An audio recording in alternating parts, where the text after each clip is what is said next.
The rain poured down in thick, relentless sheets, blurring the streetlights into hazy yellow halos. On a quiet suburban street, a man in his late 60s sat on the curb, shivering. His white hair clung damply to his forehead, his clothes soaked through, and in his trembling hands was a worn leather wallet that looked far older than him. People walked past, holding umbrellas, shielding themselves from the storm, but not from him. Most didn't even glance his way. If they did, their eyes darted away quickly, as if acknowledging him was too much trouble. That man's name was Richard Hall. Hours earlier, he had been sitting in a warm, spacious living room in the house he had paid for, surrounded by furniture he had chosen, staring into the eyes of the man who had once called him Dad with love and admiration. But tonight, those same eyes were cold. His only son, Adam Hall, a man in his late 30s, sharply dressed, successful, and living in luxury, had said the words Richard never imagined he would hear. "Dad, I think it's time for you to find your own place. You're slowing me down." Richard had blinked in disbelief. "Slowing you down? Adam, this is my home. I built this house with your mother. Adam raised a hand, his jaw tight. "I've been patient. But your constant advice, your old-fashioned ways, it's holding me back. I have a different life now. I don't need you hovering around. You'll be fine. There are retirement communities, apartments." "Retirement communities?" Richard's voice cracked. "Your mother would be heartbroken if she heard you say this. I've given everything for you. Every last cent, every hour I had." "I didn't ask you to," Adam cut in, voice clipped. "I've made my own way. And it's time you learn to live without relying on me." Richard wanted to argue, to remind his son of the sacrifices, the nights he'd worked double shifts so Adam could go to college, the inheritance he'd used to start Adam's first business. But the look in Adam's eyes wasn't anger, it was detachment. Like Richard was just another problem to be solved and removed. The shouting didn't last long. Within the hour, Adam had carried Richard's small duffel bag to the front door, placed it outside, and walked back inside without another word. The door clicked shut, locking him out in the rain. Richard stood there for a long time, not knowing where to go, before the slow walk down the street began. Now, here he was, an old man on a wet curb, clutching his wallet as if it were the only thing keeping him grounded. And maybe it was, because inside was a single faded photo of Adam as a little boy, grinning with ice cream smeared across his cheeks. Richard's heart ached, wondering how that sweet little boy had turned into the man who'd just thrown him away. As Richard stared at the sidewalk, lost in thought, a voice cut through the storm. "Hey, mister, you okay?" Richard looked up. Standing a few feet away was a boy, maybe 16, wearing a thin hoodie that was so worn it had holes in the sleeves. His jeans were soaked and torn at the knees, and his sneakers squelched in the puddles. In one hand, he held a paper bag, and in the other, a crumpled umbrella that barely stayed upright in the wind. "I'm fine," Richard said quietly, though he knew he wasn't. The boy tilted his head. "You don't look fine. You look cold. And hungry." Richard almost laughed at the irony. "I'm not the only one in that position." He nodded toward the boy's clothes. "You're not exactly dressed for this weather." The boy shrugged. "I'm used to it. Been living out here for a while." He stepped closer and held out the paper bag. "Here. It's not much, just a sandwich I got from the shelter, but you can have it." Richard stared at him. "You're giving me your food?" "Yeah," the boy said simply. "You probably need it more than I do right now." Richard hesitated, then took the bag. The sandwich inside was wrapped in foil, still slightly warm. "Thank you. What's your name?" "Ethan," the boy said, pulling his hoodie tighter. "And yours?" "Richard." Ethan gave a faint smile. "Well, Richard, you shouldn't be sitting out here in the rain. There's a spot under the bridge down the street where it's dry. I can show you. Richard almost refused. The idea of following a homeless teenager to sleep under a bridge felt surreal. But the truth was, he had nowhere else to go, no friends nearby, and the rain was starting to seep into his bones. They walked together, Ethan leading the way through puddles and down a narrow path that led under a concrete overpass. It wasn't much, just a dry patch of ground, a few blankets laid out, and an old shopping cart filled with odds and ends, but it was shelter. Ethan sat down on one of the blankets, patting the spot next to him. "It's not a mansion," he said with a smirk, "but no one's gonna kick you out here." Those words hit Richard harder than Ethan could have known. He lowered himself onto the blanket, unwrapped the sandwich, and took a bite. It was plain, but in that moment, it felt like the kindest meal he'd had in years. As the rain drummed against the concrete above them, Richard glanced at Ethan. "Why are you out here, Ethan? You're too young for this life." Ethan shrugged again, but his eyes darkened. "My mom, she passed away last year. My stepdad didn't want me around, so, here I am." Richard felt a lump in his throat. "I'm sorry." "Yeah," Ethan said quietly. "Life's like that, I guess. People you think will always be there, sometimes they're the first to leave." Richard didn't respond right away. He thought of Adam, of the look on his face when he told him to leave, and the truth in Ethan's words cut deep. They sat in silence for a long while, listening to the rain. But somewhere in Richard's chest, a tiny ember of something stirred. Gratitude. Maybe even hope. Because in the middle of the storm, when his own son had turned his back, a boy with nothing had offered him something. And that, Richard thought, was worth holding on to. That night, Richard barely slept. The hard ground under the bridge was nothing like the mattress he had been used to for decades, and the cold wind seeped through every layer of his clothing. But it wasn't the discomfort that kept him awake, it was the replay of Adam's voice in his head. Every word, every cold dismissal, seemed to echo louder in the darkness. He glanced over at Ethan, who was curled up under a blanket that was far too thin for the weather. The boy's breathing was slow and steady, but his face was pale, his lips slightly blue from the chill. When morning finally came, the rain had stopped, leaving the air damp and heavy. Richard sat up, rubbing his sore back. "Ethan," he said softly, "do you always sleep out here?" "Most nights," Ethan mumbled, sitting up and brushing the dirt from his hoodie. "Sometimes I get a spot at the shelter if they've got room, but it's first come, first serve. And I'm usually late." Richard frowned. "Don't you have anyone? A relative, a friend?" Ethan shook his head.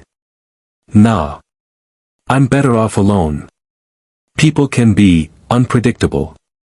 The words hit Richard like a quiet punch to the chest. He thought about how both of them had been thrown aside by the people who should have been their safe place.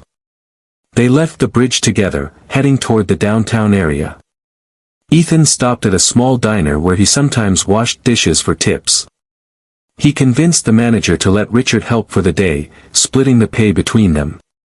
It was the first time in years that Richard had done physical labor like that, scrubbing plates, sweeping floors, wiping down tables.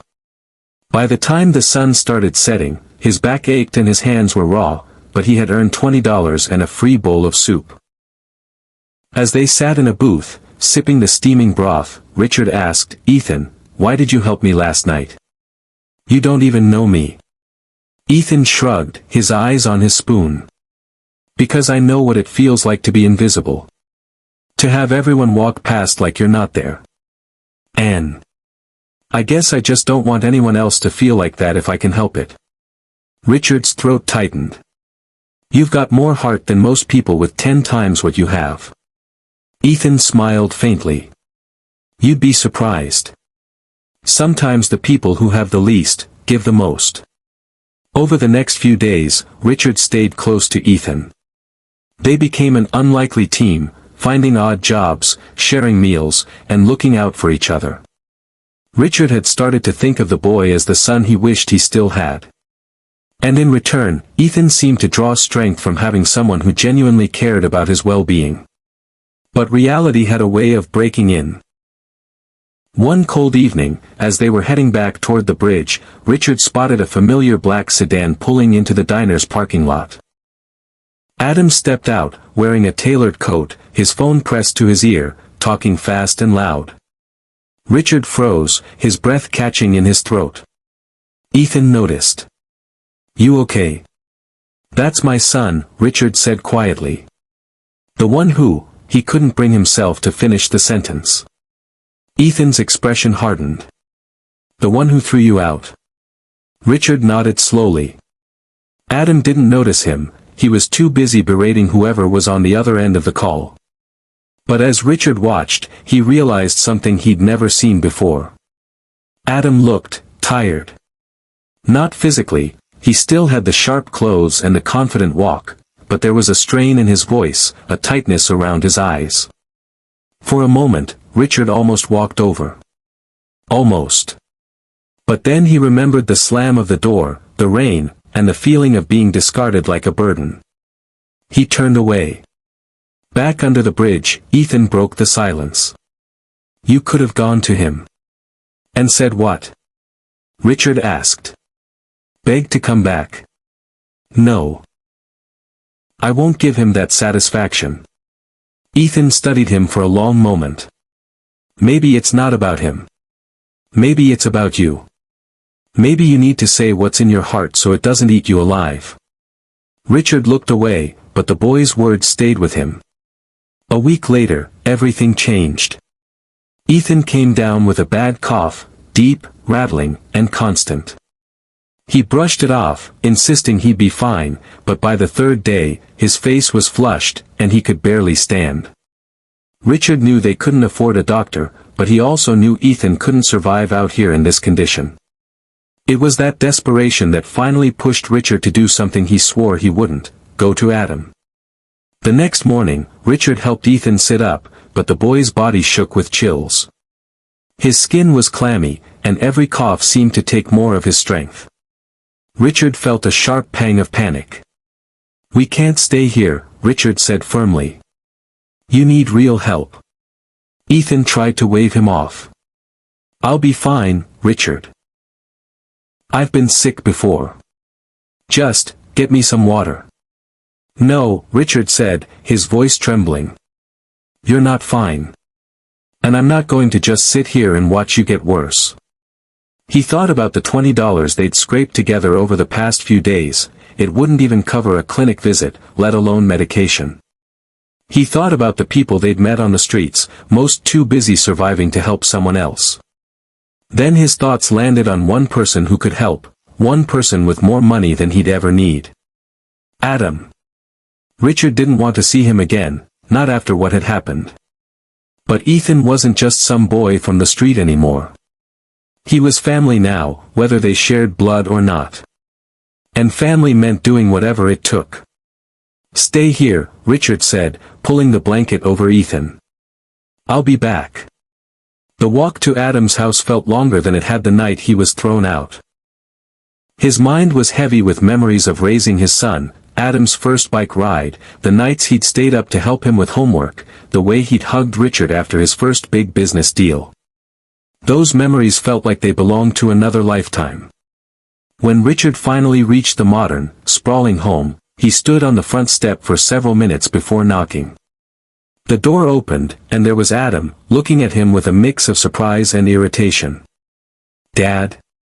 Adam said, frowning. "What are you doing here?" "I need your help," Richard said plainly. Adam crossed his arms. "If this is about you moving back in." "It's not about me." Richard snapped, his voice sharper than he intended. "It's about a boy. His name's Ethan. He's sick, really sick, and he's been living on the streets. I've been with him since you kicked me out. He gave me food when he had nothing, and now he needs help." Adam's face didn't change. "Why is this my problem?" Richard stared at him, stunned. "Because you have the means to help. You have more money than you can spend in 10 lifetimes. And I'm asking, no, begging, you to use a little of it to save a life. Adam sighed, glancing over his shoulder as if this conversation was an inconvenience. Dad, you can't just show up like this. There are systems for these things, shelters, clinics. Shelters are full. Clinics need money. He doesn't have time for your systems. Richard's voice broke, raw with emotion. I don't care what you think of me, but if you ever had an ounce of decency left in you, you'll help this boy. Because one day, Adam, one day you're going to realize that all this, he gestured at the grand house, means nothing if you can't look another human being in the eye and care. For a moment, neither of them spoke. The silence was so thick Richard could hear the ticking of the grandfather clock in the hallway behind Adam. Finally, Adam muttered, "Where is he?" Richard blinked. What? Where is he? Adam repeated, his tone clipped but his jaw tight. If he's that sick, we can't waste time. It wasn't warmth, and it wasn't an apology, but it was something. Richard nodded and led the way. When they arrived under the bridge, Adam hesitated, glancing around at the blankets and scattered belongings. Ethan was lying down, his eyes half open, breathing shallow. Ethan, Richard said softly, kneeling beside him. I brought someone who can help. Ethan squinted up at Adam. This your son? He whispered. Yes, Richard said, his voice low. And right now, he's the only chance you've got. Adam crouched down, looking at Ethan with an expression Richard couldn't read. Then, without another word, he pulled out his phone and called for his driver. We're going to St. Mary's Hospital. Private wing. Now. Within an hour, Ethan was in a hospital bed, and 4 in his arm, warm blankets covering him. Richard sat at his side, relief washing over him in waves. Adam stood at the foot of the bed, watching quietly. The doctor says it's pneumonia. He'll need a few weeks to fully recover, but he's stable now.